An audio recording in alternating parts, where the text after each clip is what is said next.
Hello everyone, नमस्ते। Welcome back to classes by Babita Gupta, Hawks educational institute. आज के इस वीडियो में हम बात करने वाले हैं प्रैग्मेटिक थ्योरी ऑफ ट्रुथ, सत्य का व्यवहारिक सिद्धांत।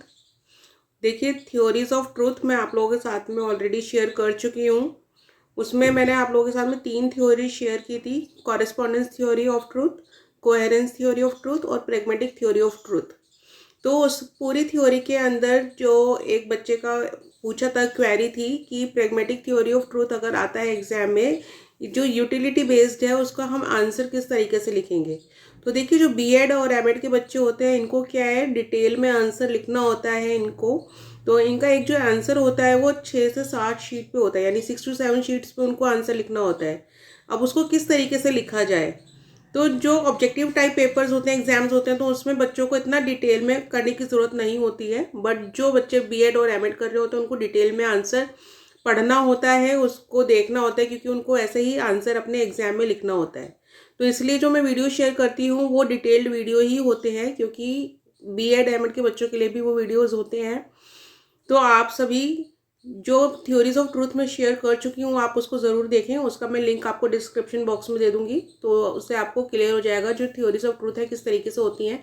और जो प्रैग्मेटिक थ्योरी ऑफ ट्रूथ है आज इसकी हम बात करेंगे। और इससे पहले प्रीवियस जो वीडियोज़ हैं वो आपको प्लेलिस्ट पर जाकर मिल जाएंगे। अलग अलग प्लेलिस्ट बनी हुई हैं सभी बच्चों के लिए। तो जो भी आपका कोर्स है, जैसे डीएड है या डीएलएड है, आपका बीएड है, एमएड है, तो उसमें सब्जेक्ट वाइज आपकी प्लेलिस्ट बनी हुई है। उस प्लेलिस्ट पर जाकर आप देख सकते हैं। तो जी, अभी के जो लेटेस्ट वीडियो हैं उनमें मैं एंशियंट इंडिया के बारे में शेयर किया था कि जो प्राचीन भारत है उसमें एजुकेशन किस तरीके से होती थी। मेडिवल इंडिया के अंदर जो एजुकेशन है वो मैंने आप लोगों के साथ में शेयर किया कि जो मध्यकालीन भारत है उसमें एजुकेशन किस तरीके से होती थी। तो क्योंकि बेसिकली एजुकेशन से जुड़ा हुआ चैनल है, तो वही आपको सारे वीडियोस अवेलेबल इसमें इजीली हो जाएंगे।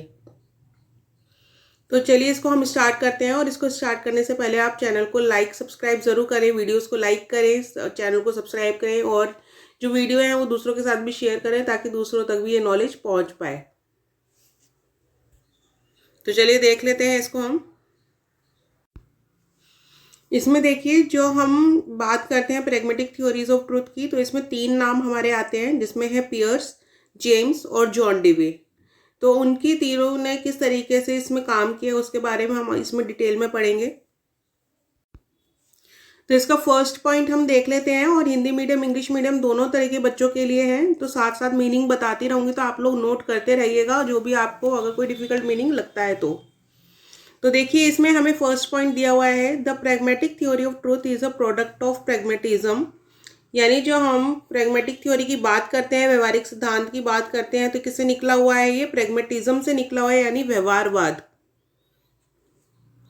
सेकेंड पॉइंट है इसका, it is an American philosophy developed during the early and mid 20th century. यानी कि ये क्या है, ये एक अमेरिकन फिलॉसफी है। तो जी, ये जो अमेरिकन के अंदर डेवलप हुई है, और ये जो आपकी 20th सेंचुरी है इसकी स्टार्टिंग और मिड में ये डेवलप हुई है, विकास इसका हुआ है। नेक्स्ट पॉइंट देख लेते हैं, third point. Pragmatist identified the nature of truth with principle of action. यानी कि जो प्रैग्मेटिस्ट हुए हैं, यानी व्यवहारवादी हुए हैं, उन्होंने किस तरीके से इसको लिया है, जो ट्रुथ है, ट्रुथ यानी कि सच्चाई, सच है, उसका जो नेचर है उसको उन्होंने माना है कि जो हम काम करते हैं अगर वो काम हमारा सही हो रहा है तो दैट मीन्स कि वो हम एक सही चीज कर रहे हैं, यानी कि वो नेचर ऑफ ट्रुथ है वो। तो प्रिंसिपल ऑफ एक्शन के साथ देखते हैं नेचर ऑफ ट्रुथ को। नेक्स्ट देख लेते हैं इसमें fourth point, we can define it as that which is most useful to us. यानी कि इसको हम ऐसे भी डिफाइन कर सकते हैं कि जो कि हमारे लिए सबसे ज्यादा यूजफुल है। तो देखिए, जो प्रैग्मेटिज्म की थ्योरी है वो यूटिलिटी की बात करती है ना। यूटिलिटी, क्योंकि ये आपका क्वेश्चन ही यही पूछा जाता है, जैसे describe the pragmatic theory as utility. तो इसको आप किस तरीके से एक्सप्लेन करेंगे, है ना। क्योंकि जो प्रैग्मेटिज्म की थ्योरी है उसको ही हम क्या है, यूटिलिटी की तरह लेते हैं कि क्या हमारे लिए यूजफुल है, और उसी को हम ग्रैब कर रहे हैं, उसी को हम आगे फॉलो कर रहे हैं। तो इसको आगे देख लेते हैं हम, the pragmatic theories historical development. यानी कि इसके किस तरीके से जो हमारा इतिहास रहा है उसमें किस तरीके से इसका विकास हुआ है व्यवहारवादी की सिद्धांत का, तो उसको हम देख लेते हैं आगे। तो इसमें देखिए हमें फर्स्ट पॉइंट दिया हुआ है, the history of the pragmatic theory of truth is tied to the history of classical American pragmatism. यानी कि जब हम प्रैग्मेटिक थ्योरी की बात कर रहे हैं, प्रैग्मेटिक थ्योरी ऑफ ट्रुथ की बात कर रहे हैं, यानी कि सच के व्यवहारवादी सिद्धांत की बात कर रहे हैं, तो इसकी जड़ें कहाँ से हैं? इसकी अमेरिकन क्लासिकल अमेरिकन प्रैग्मेटिज्म से हैं, वहाँ से ये निकला हुआ है। क्लासिकल अमेरिकन प्रैग्मेटिज्म का मीनिंग आप लिख लीजिए, शास्त्रीय अमेरिकी व्यवहारिकता। तो जो हिंदी मीडियम वाले बच्चे हैं उसको नोट कर लीजिए आप, शास्त्रीय अमेरिकी व्यवहारिकता। तो यहाँ से ये निकला हुआ है, प्रैग्मेटिज्म की जो थ्योरी है प्रैग्मेटिक थ्योरी है, क्योंकि आप कह सकते हैं कि जो इसका इन्वेंशन ही प्रैग्मेटिज्म का हुआ है वहीं से हुआ है, अमेरिका से। नेक्स्ट है second point, according to the standard account C.S. Peirce gets credit to for first proposing a pragmatic theory of truth। यानी कि अगर हम माने जो हमारे पास में अकाउंट्स हैं, अलग अलग जो थ्योरीज हैं, उनका अगर हम बात माने तो जो हमारा प्रैग्मेटिक थ्योरी ऑफ ट्रुथ है, यानी कि सच का सिद्धांत है, व्यवहारिक सिद्धांत है, वो किसने प्रपोज किया है? सबसे पहले वो प्रपोज किया है C.S. Peirce ने। नेक्स्ट देख लेते हैं, क्योंकि इसमें 3 नाम मैंने आपको स्टार्टिंग में बताए थे, C.S. Peirce, जेम्स और जॉन डिवे। तो तीनों की हम बात करने वाले कि सबसे पहले इसको किसने प्रपोज किया? C.S. Peirce ने किया। नेक्स्ट है देखिए थर्ड पॉइंट में, William James is responsible for popularising the pragmatic theory. यानी कि जो प्रपोज किया था पियर्स ने किया था, बट इसको पॉपुलराइज जो किया था, यानी इसको आगे बढ़ावा दिया था, वो किसने दिया? विलियम जेम्स ने दिया था इस थ्योरी को। तो उसको उनको रिस्पॉन्सिबल माना जाता है इसके लिए। नेक्स्ट आ जाता है फोर्थ पॉइंट में आपका, John Dewey reframed truth in terms of warranted assertibility. यानी कि जो जॉन डिवे थे, इन्होंने जो ये हमारे प्रैग्मेटिज्म की थ्योरी है, प्रैग्मेटिक थ्योरी ऑफ ट्रूथ, इसको उन्होंने एक नया नाम दिया, वारंटेड असर्टेबिलिटी, जिसे हम बोलते हैं न्याय संगत दृढ़ता। तो ये टर्म्स थी, ये टर्म किसने दी थी? जॉन डिवे ने दी थी। और जो यूटिलिटी की बात की थी मेन, वो यूटिलिटी की बात सबसे पहले किसने की थी? जेम्स ने की थी। नेक्स्ट पॉइंट देख लेते हैं। तो देखिए इसका जो फिफ्थ पॉइंट हमें दिया हुआ है, Peirce is associated with the idea that true beliefs are those that will withstand future scrutiny. तो देखिए जो पियर्स ने बात की कि अगर हम ट्रुथ की बात करते हैं, यानी कि ट्रू बिलीव्स की बात कर रहे हैं, यानी कि जो सत्य अवधारणाएं होती हैं, तो किस पे बेस करती हैं? फ्यूचर स्क्रूटिनी पे बेस करती हैं। तो फ्यूचर स्क्रूटिनी का मतलब होता है जो हमारे जो फ्यूचर में होने वाली चीजें हैं, यानी कि एक तरीके से भविष्य की जांच कि भविष्य में क्या होने वाला है। तो पियर्स ने उसकी बात की, यानी कि इन्होंने भविष्य की बात की कि भविष्य का हम अंदाजा लगा सकते हैं जो ट्रू बिलीव्स होते हैं उनके बेस पर। नेक्स्ट है James with the idea that true beliefs are dependable and useful. यानी कि जो जेम्स थे उन्होंने बोला कि जो ट्रू होते हैं, ट्रू बिलीव्स होते हैं, वो क्या होते हैं? डिपेंडेबल होते हैं, यानी कि किसी ना किसी चीज पर डिपेंड है, और वो क्या है? यूजफुल होते हैं, उनको हम यूज कर सकते हैं। यानी कि जो यूटिलिटी की हम बात करते हैं वो किसने दिया? जेम्स ने दिया है ये word. Dewey with the idea that truth is a property of well verified claims. यानी कि जो डिवे थे उन्होंने क्या बोला? उन्होंने बोला कि जो ट्रुथ है, सच्चाई है, वो क्या है? एक वेल वेरीफाइड क्लेम है। यानी कि ये क्या है? पहले से इसको वेरीफाइड कर दिया गया है और इसको हम आगे इसको एक तरीके से यूज कर सकते हैं, यानी कि ये प्री वेरीफाइड हो गया एक तरीके से। तो ये तीनों की जो अवधारणाएं थी, तीनों के जो वेज थे, वो उसकी हमने बात की। अब एक एक करके तीनों की हम बात करेंगे कि उनके क्या व्यूज थे। तो देखिए फर्स्ट पॉइंट में आपको दिया हुआ है, चार्ल्स सैंडर्स पियर्स की जो प्रैग्मेटिक थ्योरी उसके बारे में दिया हुआ है कि क्योंकि जो प्रैग्मेटिक थ्योरी अभी हमने ऊपर पढ़ा था कि सबसे पहले किसने दी थी? चार्ल्स सैंडर्स पियर्स ने ही दी थी। तो फर्स्ट पॉइंट है आपका, the American philosopher, logician and scientist Charles Sanders Peirce is generally recognized for first proposing a pragmatic theory of truth। यानी कि इनको क्या है? ये एक अमेरिकन फिलोसफर्स थे, लॉजिशियन थे, यानी कि तार्किक शास्त्री थे, ये वैज्ञानिक भी थे। तो इनको क्या है? इनको जाना जाता है as a first proposer of pragmatic theory of truth.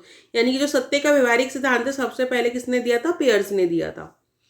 Next देख लेते हैं second point, for Peirce a true beliefs is one that is indefeasible and unassailable because it will stand up to all further inquiry and investigation. इसका मतलब क्या है कि जो piers थे, पियर्स का मानना था जो सत्य अवधारणाएं होती हैं, ट्रू बिलीव्स होते हैं, वो क्या होते हैं, अनडिफिजिबल होते हैं और अनअसेलेबल होते हैं, यानी कि अपराजेय. अनडिफिजिबल का मतलब होता है अपराजेय एंड अनअसेलेबल का मतलब अजय, यानी कि उनको कोई हरा नहीं सकता. सत्य जो हमारे सत्य अवधारणा है, सच अवधारणा है, जिन चीजों को हमने सच मान लिया है, तो क्या है, और इसकी क्या है, because it will stand up all further inquiry and investigation, क्योंकि ये किसके बेस पर होती है, इंक्वायरी और इन्वेस्टिगेशन के बेस पे होती हैं. इन्वेस्टिगेशन का मतलब होता है अन्वेषण, जांच पड़ताल. तो जो पहले जो पूछताछ, जांच पड़ताल हो चुकी है, उन्हीं के बेस पर होते हैं ये ट्रू बिलीव्स, इसलिए क्या है, अपराजेय होते हैं और अजय होते हैं ये. नेक्स्ट देख लेते हैं थर्ड पॉइंट. तो देखिए थर्ड पॉइंट में इन्होंने बोला है, in other words, if we were to reach the stage where we could no longer improve upon a belief, यानी कि उनका मानना था कि अगर हम एक ऐसे स्टेज पे पहुंच जाते हैं जहां पर हम बिलीव को, यानी कि जो भी हमारे अवधारणा है, जो भी मान्यता है, अगर हम उसमें इम्प्रूवमेंट नहीं कर पा रहे, उसमें सुधार नहीं कर पा रहे हैं, then there is no point in withholding the title true from it. यानी कि इस कंडीशन में क्या है, हमें कि हम सच का जो टाइटल है उसके साथ खड़े रहने का कोई मतलब नहीं बनता है. यानी कि जो ट्रू बिलीव्स हैं वो क्या है, एक साथ जुड़े हुए हैं. अगर आप बिलीव को इम्प्रूव नहीं कर पा रहे हैं, मान नहीं पा रहे, किसी चीज को मान्यता नहीं दे पा रहे हैं, तो इसका मतलब वहां पे ट्रूथ भी नहीं एग्जिस्ट करता. तो ये किसके था, ये हमने पियर्स के बारे में पढ़ा. तो बहुत ज्यादा लंबा डिटेल नहीं है, क्योंकि उन्होंने प्रपोज तो किया था इस थ्योरी को, बट उस काम को जो आगे बढ़ाया था वो जेम्स और जॉन डीवे ने बढ़ाया था. तो इसलिए जो इसके जो इसमें 3 ही पॉइंट्स हैं. नेक्स्ट हम देख लेते हैं विलियम जेम्स. तो देखिए William James popularisation of pragmatic theory of truth, क्योंकि जो विलियम जेम्स थे उन्होंने ही क्या था, प्रैग्मेटिक थ्योरी ऑफ ट्रूथ को, यानी कि सत्य के व्यवहारिक सिद्धांत को पॉपुलराइज किया था, उसको एक तरीके से पॉपुलर कर दिया था सबके बीच में, उसको सब मानने लगे थे. तो इसका फर्स्ट पॉइंट देख लेते हैं हम. The psychologist and philosopher William James get credits for popularising the pragmatic theory of truth. यानी कि जो विलियम जेम्स हैं वो क्या थे, एक साइकोलॉजिस्ट भी थे और फिलोसोफर भी थे, यानी कि वो मनोवैज्ञानिक भी थे और एक दर्शन शास्त्री भी थे, और उनको क्रेडिट मिलता है प्रैग्मेटिक थ्योरी ऑफ ट्रूथ को पॉपुलराइज करने के लिए, आगे बढ़ाने के लिए. नेक्स्ट देख लेते हैं सेकंड पॉइंट. तो देखिए सेकंड पॉइंट में इन्होंने लिखा है, in a series of popular lectures of articles, James offers an account of truth that, like Peirce, is grounded in the practical role played by the concept of truth. यानी कि जो lectures और articles थे जो उन्होंने लिखे थे और बोले थे, उसमें क्या है, एक उस सीरीज में उन्होंने पियर्स की तरह ही, जैसे पियर्स ने वर्क किया था, क्योंकि पियर्स के काम को ही उन्होंने जेम्स ने आगे बढ़ाया था, तो उन्होंने पियर्स की तरह ही जो इसको क्या है, एक प्रैक्टिकल रोल माना कॉन्सेप्ट ऑफ ट्रूथ को. यानी कि अगर आप सच की बात कर रहे हो तो यानी कि उसका एक प्रैक्टिकल रोल है. प्रैक्टिकल रोल का मतलब क्या होता है यहाँ पे, व्यवहारिक भूमिका, कि उसको आप यूज कर पा रहे हो. नेक्स्ट देख लेते हैं third point. James suggest that true beliefs can be satisfying short of being indivisible and unaccessible. यानी कि जेम्स का मानना था कि जो हम सच्ची अवधारणाओं की बात कर रहे हैं, ट्रू बिलीव्स की बात कर रहे हैं, ये अजय और पराजय होने के बाद भी क्या है, असंतोषजनक नहीं हो सकती है. उनका मानना था ये कि जरूरी नहीं है कि ये सेटिस्फाइंग हो, क्योंकि देखिए अगर हम इसको प्रैक्टिकल लाइफ में भी अगर माने तो कुछ अवधारणाएं ऐसी होती है जो हमें सच लगता है, बट क्या वो प्रैक्टिकल होती है, ऐसा नहीं हो सकता है ना. तो ऐसा क्या, जेम्स ने भी इसी चीज को बोला कि अगर हम किसी सच्ची अवधारणा की बात कर रहे हैं तो जरूरी नहीं है कि ये क्या है, वो सेटिस्फाइंग हो, यानी संतोषजनक हो. नेक्स्ट देख लेते हैं फोर्थ पॉइंट. तो देखिए फोर्थ पॉइंट में, James adds to the previous code by making the connection between truth and utility explicit. यानी कि जेम्स ने क्या करा, ऊपर का जो हमने अभी देखा कि उन्होंने कहा कि ये जो ट्रू बिलीव्स हैं ये जरूरी नहीं है कि ये संतोषजनक हो, यानी सेटिस्फाइंग हो, ऐसा जरूरी नहीं है. तो उन्होंने क्या करा, जो अपनी जो एक थ्योरी थी, जो इन्होंने प्रैग्मेटिक थ्योरी दी थी, प्रैग्मेटिज्म पे इन्होंने जब वर्क किया था, तो उन्होंने किसकी बात करी, उन्होंने ट्रुथ और यूटिलिटी दोनों की बात की, और इनको दोनों को अलग तरीके से इन्होंने देखने की बात की कि जो ट्रुथ और यूटिलिटी है क्या है, कहीं ना कहीं कनेक्ट भी करते हैं और कहीं ना कहीं एक दूसरे से अलग भी हैं। तो अगर आप सच की बात कर रहे हैं तो उसका यूटिलिटी होना जरूरी है, अगर उस सच का यूटिलिटी नहीं है that means it is not truth. Next देख लेते हैं fifth point. While James here credits the view to John Dewey and F.C.S. Schiller, it is clearly a view he endorses as well. यानी कि ये जो view है, किसका utility वाला जो व्यू उन्होंने दिया था जेम्स, इन्होंने उसका क्रेडिट किसको दिया, जॉन डीवे और शीलर दोनों को दिया। क्योंकि देखिए जो काम है ना, ऐसा नहीं है कि एक थ्योरी पे सिर्फ एक ही आदमी काम कर रहे हैं, एक ही साइकोलॉजिस्ट या एक ही फिलोसफर काम कर रहे हैं, उसमें और भी फिलोसफर्स काम कर रहे होते हैं। तो इसी में से जो नाम आता है जॉन डीवे और F.C.S. शिलर का आता है, तो उन्होंने भी इसी व्यू को क्या था, एंडोर्स किया था, इसी व्यू को उन्होंने बढ़ावा दिया था। नेक्स्ट देख लेते हैं six point. To understand truth he argues we must consider the pragmatic cash value of having true beliefs and the practical differences of having true ideas। यानी कि उन्होंने क्या कहा कि अगर हमें सच को समझना है, ट्रुथ को समझना है, तो हमें क्या है कि जो प्रेगमेटिज्म है इसकी कैश वैल्यू को समझना होगा। अब कैश वैल्यू क्या होती है, देखिए आपने कोई चीज खरीदी और उस चीज को जब आप बेचने के लिए जाएंगे तो जो आपको कीमत मिलती है वो कैश वैल्यू है ना, कि उस चीज को आपको एग्जैक्टली कितना मिल रहा है, कितनी इंपॉर्टेंस। इसी तरीके से जो हमारे व्यूज होते हैं उसको कितना इंपॉर्टेंस मिल रही है, तो इसलिए उन्होंने इसके कैश वैल्यू की बात की। And the practical differences of having true ideas, यानी कि जो आपके आइडियाज है, ट्रू आइडियाज है, सच्चे जो आपके सोच है, आपके विचार हैं, उनमें क्या प्रैक्टिकली आप किस तरीके से काम करते हैं, व्यवहारिक रूप से वो कितना यूजफुल है। तो इस जो यूजफुलनेस और यूटिलिटी का बारे में उन्होंने बोला कि अगर आपके मन में कोई विचार आता है, कोई ट्रुथ आप बोलना चाह रहे हैं या आप किसी ट्रुथ को फॉलो कर रहे हैं, तो उसका क्या प्रैक्टिकल यूज है, क्या यूटिलिटी है, क्या वो काम का है या नहीं है। नेक्स्ट देख लेते हैं इसके अंदर। नेक्स्ट देखिए सेवंथ पॉइंट इसमें दिया हुआ है, he suggest that true beliefs are useful and dependable in ways that false beliefs are not. यानी कि इन्होंने बोला जो ट्रू बिलीव्स होते हैं, यानी कि सच्ची अवधारणाएं होती हैं, वो किसी ना किसी चीज पे डिपेंडेबल होती हैं, यानी कि आप उनको मान सकते हैं और वो यूजफुल भी होती हैं, ठीक है ना। जबकि जो फॉल्स बिलीव्स हैं वो यूजफुल नहीं होते, वो डिपेंडेबल नहीं हो रहते, आप उन पे डिपेंड नहीं कर सकते हैं। नेक्स्ट है 8 point, we can say of it then either that, यानी कि इसको हम इस तरीके से भी कह सकते हैं, it is useful because it is true, यानी कि यूजफुल है, ये काम का है क्योंकि ये ट्रू है, और that it is true because it is useful, यानी कि ये सच है क्योंकि ये काम का है। तो ये दोनों चीजें क्या हो गई, एक ही इन्होंने सेम टर्म माना। Both these phrases mean exactly the same things, यानी कि इन दोनों फ्रेजेस का क्या है, एक ही मतलब है, ऐसा उनका कहना था। और ऐसा हम भी मान सकते हैं, क्योंकि देखिए जो चीज को हमारे लिए यूजफुल है, जो मेरे काम की है, वही मेरे लिए सच है। अगर कोई चीज मेरे काम की नहीं है तो वो मेरे लिए सच नहीं है, वो मेरे लिए बेकार है। इसी तरीके से जो सच है मेरे सामने वो मेरे काम का है, अगर वो सच मेरे सामने है बट वो मेरे काम का नहीं है तो वो मेरे लिए यूजलेस है। तो ये थोड़ा सा आप इसको क्लियर करें पॉइंट को, क्योंकि हो सकता है आप इसमें कंफ्यूज हो। आपको सिर्फ क्या है, ट्रूथ और यूजफुलनेस, इसको हमें क्या है, एक तरीके से हम इसको साथ जोड़ना है कि अगर किसी चीज की यूटिलिटी है, यूजफुल है, देन इट इज ट्रूथ।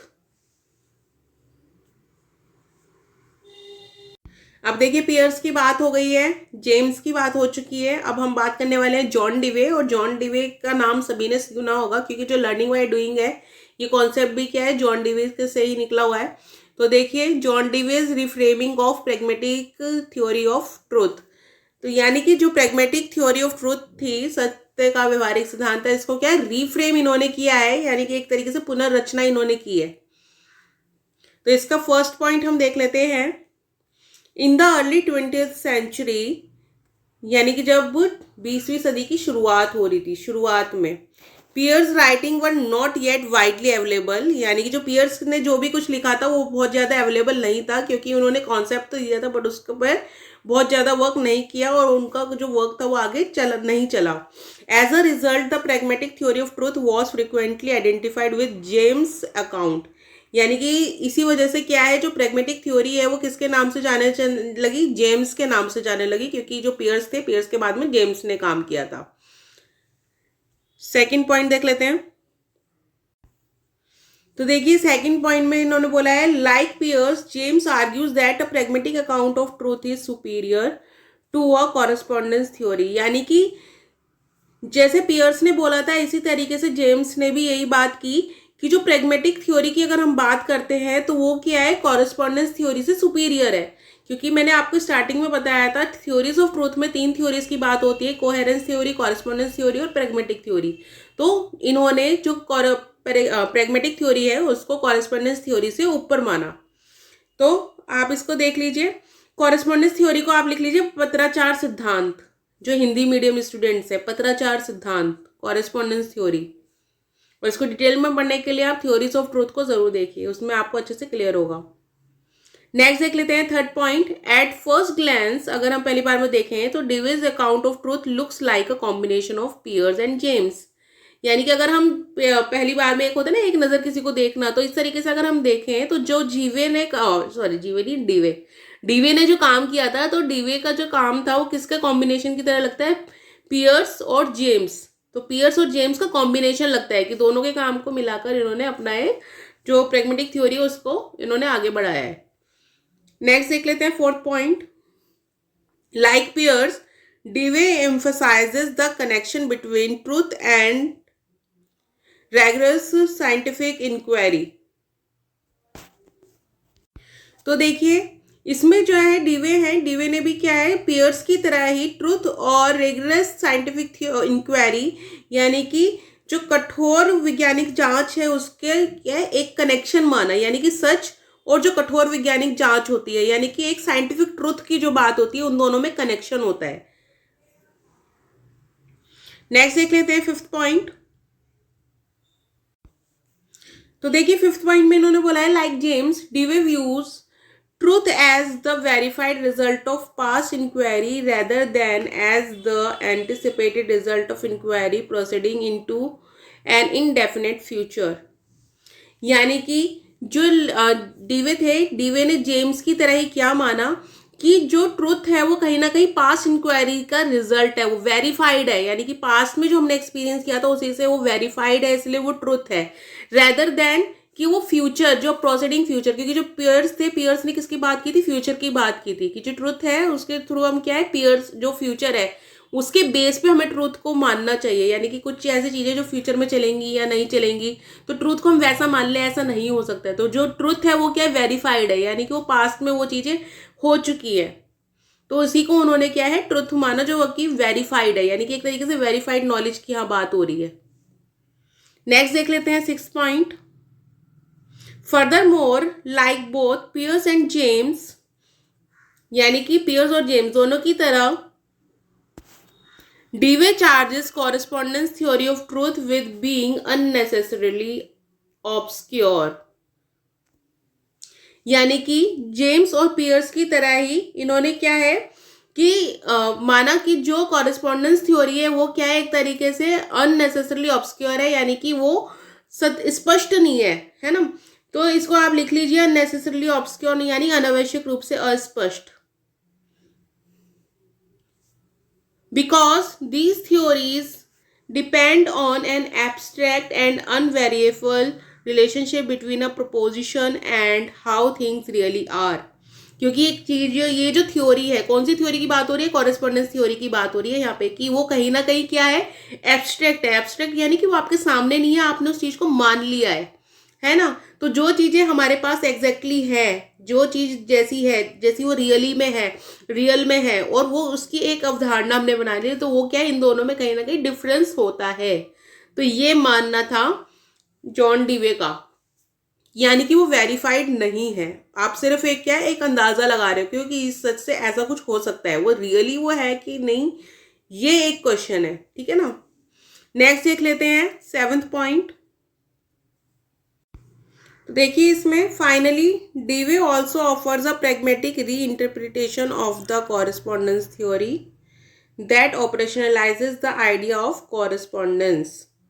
यानी कि फाइनली जो डीवे थे इन्होंने ऑफर किया कि जो कॉरेस्पॉन्डेंस थ्योरी है वो कहीं ना कहीं क्या है, प्रैग्मेटिज्म से जुड़ी हुई है, कहीं ना कहीं उसको इंटरप्रेट करती है ये, क्योंकि जो कॉरेस्पॉन्डेंस थ्योरी वो भी क्या है, ऑपरेशनलाइजेस है। यानी कि क्या है, उसका जो भी हमारा आइडिया उसको हमें क्या करना है, क्रियान्वित करना है, उसका हमें कार्य में लाना है, एक तरीके से क्रियान्वित करना, काम में लाना, ऑपरेशनल करना, उसको यूज करना।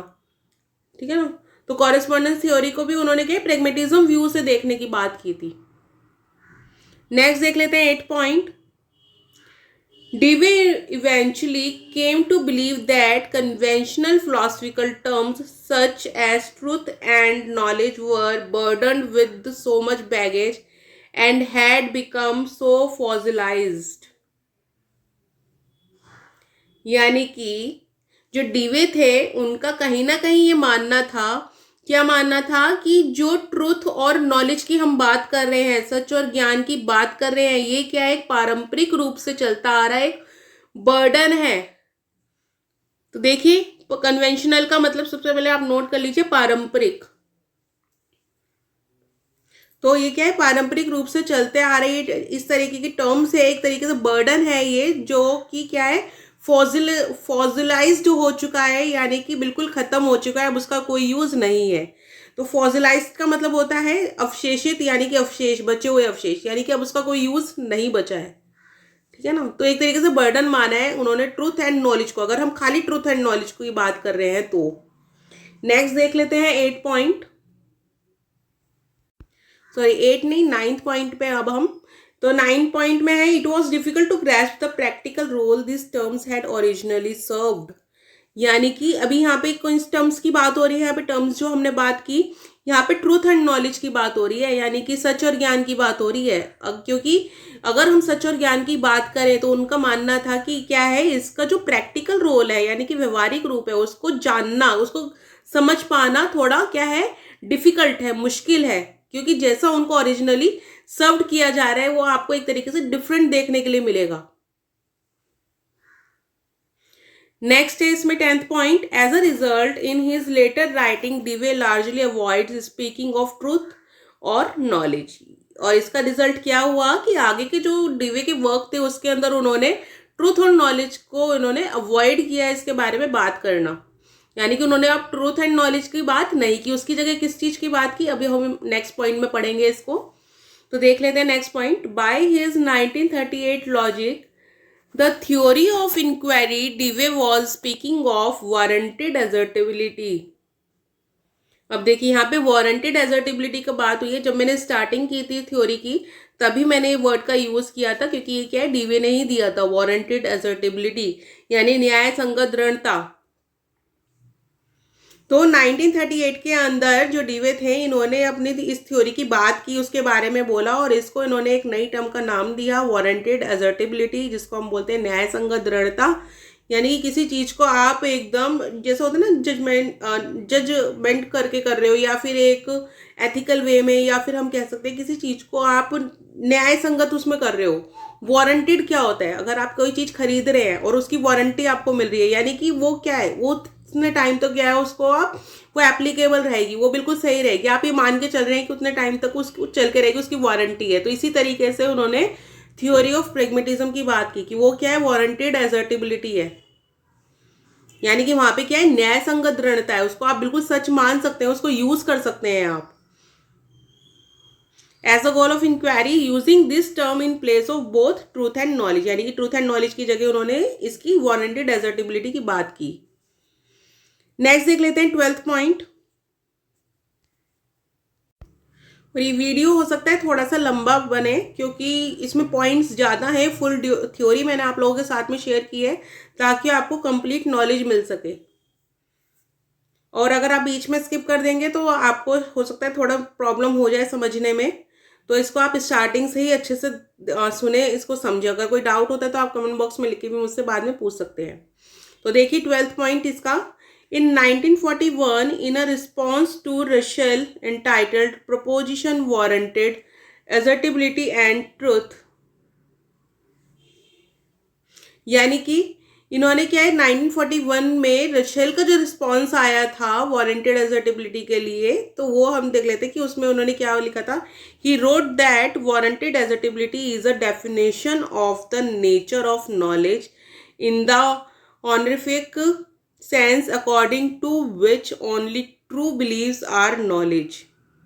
यानी कि वारंटेड एजर्टेबिलिटी के बारे में बोला था. इसमें कैसे रशेल की बात हो रही है कि रशेल ने बात की है इसके अंदर कि इसमें क्या है कि वारंटेड एजर्टेबिलिटी को उन्होंने क्या बोला, नेचर ऑफ नॉलेज बोला. यानी कि क्या है, ज्ञान की एक प्रकृति होती है. ऑनरिफिक का मतलब होता है सम्मानित, यानी कि एक ऐसे सम्मानित सेंस है ये nature of knowledge to which only true beliefs are knowledge. यानी कि जिसमें क्या है, सिर्फ जो सत्य मान्यताएं हैं, जो सच्ची अवधारणाएं है, वही ज्ञान है. ये आप थोड़ा सा हो सकता है कंफ्यूज बिल्कुल भी मत होना, क्योंकि यहाँ पे क्या है कि आप सोच रहे होंगे यहाँ पे क्या सच्ची अवधारणा है, सच्चा ज्ञान, सच्ची ये सारी चीज़ें, सच झूठ सच, तो इसमें बच्चे थोड़ा कंफ्यूज हो सकते हैं. तो कंफ्यूज ना हो, तो मेन आपको याद रखना है जॉन डीवे ने जो वर्ड दिया था वारंटेड एजर्टेबिलिटी, जिसका मतलब होता है न्याय संगत दृढ़ था, और इसको सपोर्ट किया था रशेल ने. तो उसी में उन्होंने डेफिनेशन लिखी थी. डेफिनेशन में इन्होंने क्या कहा कि जो हम एज अ वारंटेड एजर्टेबिलिटी जब हम नॉलेज को देखते हैं तो वो कैसा होता है, ऑनरिफिक सेंस देता है. यानी कि एक सम्मानित जो होता है ना, एक फीलिंग देना कि हाँ हम एक किसी अच्छी चीज़ के बारे में बात करने हैं, रेदर देन सिर्फ ट्रू नॉलेज और बिलीव्स की बात हम यहाँ पे नहीं कर रहे हैं. ठीक है ना. 13th पॉइंट देख लेते हैं. Next point, here डीवे suggest that warranted assertability is a better way of capturing the function of both knowledge and truth. यानी कि यहाँ पे जो डीवे उन्होंने सजेस्ट किया कि जो वारंटेड एजर्टेबिलिटी है वो एक बेटर वे, एक सही तरीका है किसी भी चीज़ को देखने का, जो अगर हम सच और ज्ञान की बात कर रहे हैं तो यानी कि ट्रूथ और नॉलेज दोनों को देखने का सही तरीका वारंटेड एजर्टेबिलिटी है. As both are goals of inquiry, क्योंकि ये जो दोनों हैं, ये दोनों किसके गोल है, लक्ष्य हैं ये इंक्वायरी के. इंक्वायरी मतलब कि आप किसी चीज़ की इंक्वायरी कर रहे हैं, पूछताछ कर रहे हैं, यानी कि आप वेरीफाई कर रहे हैं नॉलेज को. तो उसका एक जो सही तरीका है वो क्या है, वारंटेड एजर्टेबिलिटी. नेक्स्ट देख लेते हैं 14th पॉइंट. तो देखिए जो डीवे थे उनका क्या मानना था. His point is that it makes little difference pragmatically, यानी कि व्यवहारिक रूप से अगर हम देखें तो इसमें बहुत थोड़ा डिफरेंस है किसके बीच में, whether we describe the goal of inquiry. जब हम गोल ऑफ इंक्वायरी की बात करते हैं, पूछताछ के लक्ष्य की बात कर रहे हैं, एज किसकी तरह, acquiring more knowledge, acquiring more truth, और better yet making more warrantably assertable judgment. यानी कि इन सब में क्या है, बहुत ही थोड़ा डिफरेंस है, इसमें बहुत ज़्यादा डिफरेंस नहीं है उनका कहना था. जिसमें कि क्या जाता है, एक्वायरिंग मोर नॉलेज, यानी कि आप ज़्यादा से ज़्यादा नॉलेज ले रहे हैं. एक्वायरिंग मोर ट्रूथ, यानी कि आप सच का ज़्यादा नॉलेज, सच के बारे में जान रहे हैं, उनको अच्छे तरीके से जान रहे हैं. और मेकिंग मोर वारंटेबली एजर्टेबल जजमेंट्स, यानी कि आप जो जजमेंट्स कर रहे हैं आप वो किस तरीके से न्याय संगत दृढ़ता के साथ है, यानी कि आप उसमें श्योर है कि हाँ इसका ये रिजल्ट होना चाहिए. ठीक है ना. नेक्स्ट है 15th point. Thanks to Russell and others, by 1941 Dewey was aware of the problems facing pragmatic accounts of truth. यानी कि रशल और जो अदर्स फिलोसफर्स थे जो इस पे वर्क कर रहे थे, उनका क्या एक तरीके से हमें थैंक्स करना चाहिए, क्योंकि उन्हीं की वजह से क्या था, डीवे अवेयर हुए थे इन प्रॉब्लम से, जो कि प्रेगमेटिक थ्योरी को लेकर जो प्रॉब्लम्स चल रही थी, क्योंकि पियर्स के टाइम से प्रॉब्लम्स चल रही थी, है ना. और इनको हाईलाइट किसने किया था, रशेल जैसे जो और फिलोसफर्स थे उन्होंने उस पर वर्क किया था, जिसकी वजह से डीवे इसके बारे में अवेयर हो पाए थे. और उन्होंने इस टर्म को जो उन्होंने वारंटेबल असेसिबिलिटी का नाम दिया था, वारंटेड असर्टेबिलिटी, तो वो वर्ड इन्होंने दिया था, इसी वजह से दिया था. नेक्स्ट देख लेते हैं 16th पॉइंट. तो देखिए 16th पॉइंट में, in response we see him turning to the language of warranted assertability, drawing a distinction between proposition and judgment, and grounding the concept of truth in scientific inquiry. यानी कि ये जो सारा response हमने देखा एक तरीके से, तो इसमें क्या हुआ कि जो एक लैंग्वेज थी जो ट्रूथ और नॉलेज की चलती आ रही थी, वो किस में चेंज हुई, वारंटेड एजर्टेबिलिटी में चेंज हुई। और उससे हमें क्या है, एक डिफरेंस देखने के लिए मिला, डिस्टिंक्शन में देखने के लिए मिला। यानी किसके बीच में हमें देखने के लिए मिला डिफरेंस, जो हम भेदभाव, एक क्या कहते हैं, डिफरेंस निकाला, अंतर की बात करें, दोनों में अंतर देखने के लिए मिला। तो किसके बीच में, प्रपोजिशन और जजमेंट के बीच में, यानी कि प्रस्तावों और निर्णयों के बीच में अंतर देखने के लिए मिला कि क्या किस तरीके से हम प्रस्ताव कोई रखते हैं, कोई बात कर रहे हैं, और उस पर जजमेंट किस तरीके से होता है, निर्णय किस तरीके से लिया जाता है। And grounded the concept of truth in scientific inquiry. यानी कि जो सच का जो कॉन्सेप्ट था, कॉन्सेप्ट ऑफ ट्रूथ था, उसको हमने किस फॉर्म में जाना, साइंटिफिक इंक्वायरी के फॉर्म में जाना। यानी कि जो वैज्ञानिक पूछताछ होती है उस फॉर्म में उस चीज को हमने जाना। नेक्स्ट देख लेते हैं 17th point. These adjustments were designed to extend, clarify and improve on Peirce and James account। और ये जितनी भी एडजस्टमेंट्स हुई हैं, इन्होंने क्या करा, एक तरीके से पियर्स और जेम्स का जो काम था, उनका अकाउंट्स था, उसको क्या इन्होंने इम्प्रूव किया, उसको बढ़ाया है इन्होंने, और क्लैरिफाई कर दिया, और अच्छे से उसको एक्सटेंड करके, यानी कि आप उसको अच्छे से समझ सकते हैं कि किस तरीके से वो काम था और किस तरीके से उसको इम्प्रूव किया गया है।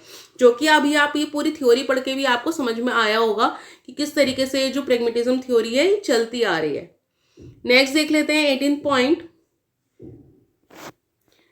The view is specially associated with James that the truth of a statement can be defined in terms of utility of accepting it। यानी कि जो अगर हम स्पेशली इस पॉइंट को देखें, इस व्यू को देखें, किसके व्यू को, जेम्स के व्यू को देख रहे हैं, क्योंकि जो यूटिलिटी का पॉइंट था वो जेम्स ने ही दिया था, कि जो उनका मानना था कि जो एक तरीके से जो ट्रुथ है वो क्या है, एक यूटिलिटी पे बेस्ड है, कि हम किसी चीज को एक्सेप्ट कर रहे हैं, वो ट्रुथ है, क्योंकि हम उसको हमारे यूटिलिटी के काम, हमारे यूटिलाइज हम उसको कर सकते हैं, उसका हम उपयोग कर सकते हैं, उसको इस तरीके से हम एक्सेप्ट कर रहे हैं। 19th पॉइंट देख लेते हैं। तो देखिए 19th पॉइंट में आपको दिया हुआ है, however there are deep connections between the ideas. यानी कि यहाँ पे क्या एक डीप कनेक्शन की बात की जा रही है, किसके बीच में, जो आइडियाज दिए हुए, कौन कौन से ideas, that a representative system is accurate. यानी कि जो रिप्रेजेंटेटिव सिस्टम है, प्रतिनिधि प्रणाली है, वो क्या है, बिल्कुल सही है, एक्यूरेट है। And the likely success of the projects and proposes formed by it's possessor. तो यानी कि अगर एक जो प्रणाली की हम बात करें, प्रतिनिधि प्रणाली, अगर मैं कोई प्रस्ताव आपके पास रख रही हूँ, उसके लिए क्या है, कोई रिप्रेजेंटेटिव सिस्टम होगा, तो वो क्या है, वो रिप्रेजेंटेटिव सिस्टम सही है। उसके ऊपर जो मैं अपना प्रोजेक्ट रख रही हूँ, वो प्रोजेक्ट की सक्सेस कितनी होगी, और इसको मैंने किस तरीके से बनाया है, that means I am a possessor, जिसने कि इसको क्या है, बनाया है प्रोजेक्ट को, तो वो कितना वो वर्क करेगा। तो इन सारी चीजों का क्या है, एक तरीके से कनेक्शन बनाया गया है, इनको जोड़ा गया है। नेक्स्ट है last point, 20th point. The evolution of a system of representation, either perceptual or linguistic, seems bound to connect success with evolutionary adaptation or with utility in the wide sense। यानी कि अगर अब मैं last में अगर मैं बात करूँ, एक जो कंक्लूजन अगर मैं कह सकती हूँ, the evolution of system of representation, यानी कि अगर मैं कोई रिप्रेजेंटेशन कर रही हूँ, कोई प्रतिनिधित्व कर रही हूँ, उसका इवोल्यूशन के लिए, उस प्रणाली के विकास के लिए, चाहे वो परसेप्चुअल हो या लिंग्विस्टिक हो, यानी कि वो अवधारणात्मक भी हो सकती है, जिसको मैंने सिर्फ मान लिया हो, या फिर वो लिंग्विस्टिक भी हो सकती है, भाषाई भी हो सकती है, वो लिखित भी हो सकती है, वो मौखिक भी हो सकती है ना। Seems bound to connect success with the evolutionary adaptation. यानी कि वो किस पे डिपेंड कर रही है, वो डिपेंड कर रही है कि किस तरीके से इवोल्यूशनरी अडॉप्टेशन हो रहा है, यानी कि किस तरीके से प्रणाली को हम अडॉप्ट कर रहे हैं, अपना मान रहे हैं, यानी कि उसका हम यूज कर रहे हैं एक तरीके से। उसको हम तभी, देखो किसी चीज को हम तभी अडॉप्ट करते हैं जब हम उसको यूटिलिटी कर सकते हैं, यूटिलाइज हम उसको कर सकते हैं, तो ये इस पे डिपेंड करता है। तो बेसिकली जो लास्ट वाइडेस्ट सेंस की बात की गई है, वो किसकी बात की गई है, विद यूटिलिटी की बात की गई है, कि उसको हम कितना उपयोग कर पा रहे हैं, कितना यूटिलाइज कर पा रहे हैं। तो ये जो हमारी पूरी थ्योरी थी, प्रेगमेटिज्म थ्योरी थी, प्रेगमेटिक थ्योरी ऑफ ट्रुथ, सत्य का व्यवहारिक सिद्धांत, जो कि किस पे बेस है, यूटिलिटी पे बेस है, यूटिलाइजेशन पे बेस है ये, है ना, जो कि किसने दिया था, जॉन डीवे ने दिया। तो ये पूरी थ्योरी मैंने आप लोगों के साथ में शेयर की है। बहुत लंबा ये वीडियो बन चुका है, पर जो बच्चों से मैं यही कहूंगी कि वो इसको बिल्कुल भी स्किप ना करें, इसको पूरा देखें, नहीं तो आपको पॉइंट समझ में नहीं आएंगे बीच में, क्योंकि जो थ्योरीज होती हैं थोड़ी सी कॉम्प्लिकेटेड होती हैं। फिर भी मैंने इजी लैंग्वेज यूज करने की कोशिश की है कि आप लोगों को इजी वे में क्लियर हो जाए, इजी वे में आप लोगों को समझ में आ जाए। और अगर फिर भी आपको कोई प्रॉब्लम होती है, आपको कुछ समझ नहीं आ रहा है, कोई वर्ड समझ नहीं आ रहा है, तो आप कमेंट बॉक्स में लिख के मुझसे पूछ सकते हैं। क्योंकि ये जो थ्योरी है ये भी एक बच्चे ने मुझसे पूछी थी, तो इसलिए मैं पूरा इसको डिटेल में शेयर किया है। क्योंकि अगर एक बच्चे को प्रॉब्लम है तो और बच्चों को भी हो सकती है, तो उसको सॉल्व करना बहुत ज़रूरी होता है। तो आई होप आप लोगों को ये वीडियो समझ में आया होगा और इजी लगा होगा अगर आप सुनेंगे तो। देखिए, जरूरी नहीं है कि आप इसको सामने देख करें, या अगर, क्योंकि आप अगर कोई काम कर रहे हैं तो आप चलाकर भी छोड़ सकते हैं। अगर आपके कानों तक भी आवाज़ पहुंच रही है तो आपको समझ में आएगा। और अगर आप देखकर पढ़ रहे हैं, और जो हिंदी मीडियम बच्चे हैं, अगर वो कहें कि मैम ये तो इंग्लिश में है, तो हिंदी में मैंने आप लोगों को बीच बीच में जो डिफिकल्ट वर्ड्स थे वो सब एक्सप्लेन किए हैं। और गूगल के अंदर ट्रांसलेशन का एक फीचर आता है, तो उस फीचर के थ्रू आप इसको ट्रांसलेट करके भी पढ़ सकते हैं, तो आपको अच्छे से समझ में ये बहुत आ जाएगा। बाकी मैंने बहुत बाइलिंगुअल क्लास ली है, तो आप लोगों को वैसे भी समझ में आ जाएगा। और इसी तरीके की वीडियोस के लिए आप मेरे साथ बने रहिए, अपना प्यार बनाए रखें, वीडियो को लाइक करें, चैनल को सब्सक्राइब करें, और दूसरे बच्चों के साथ भी नॉलेज को ज़रूर शेयर करें। तो जल्दी मिलती हूँ नेक्स्ट वीडियो में। अभी के लिए थैंक यू, धन्यवाद।